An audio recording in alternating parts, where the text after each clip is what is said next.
দেখি পাটা একটু ধুয়ে নি। ওই যে খেয়ে ছাগলে দেখি যাই এবার যাই। দাঁড়া আমি যাচ্ছি ওদের বাড়ি যাচ্ছি দাঁড়া।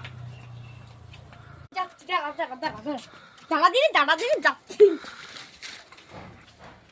ও পটলের মা তোমার ছাগল দেখা কি করেছে আমার গাছটা পুড়েছে আম গাছ লাগালাম সেই আম গাছ খেয়ে সব বল মল সব খেয়ে চলেছে তাড়াতাড়ি যা তোমার ছাগল দেখে চাওটা খেতে দেবে না কি চলো চলো ছাগল দেখবো আরে আসো আসো আসো আসো চলো চলো চলো দেখবো আসো চলো চলো আসো এই এই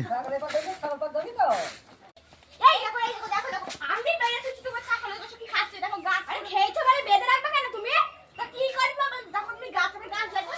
তো ওই দেখতে পাচ্ছ তো কান গাছ সব খেয়ে নিচ্ছে ও ছাগল মানুষ খেতে পারে ছাগল তো তাহলে তুমি কি করতে ছাড়তে নাকি তোমার যাও কি করে যদি আর কোনোদিন ছাগল আছে নাও খুব দিলাম যাও নিয়ে আসো বাড়ি যাও আর যদি কোনোদিন ছাগল আছে আসবে না সবসময় পুরো ছাগল একটু বাদ দাও না পাড়ায় গিয়ে বসে থাকবে একসময় খাবে তো ছাগলটা একটু বেঁধে রাখতেই পারো না ঘরের মধ্যে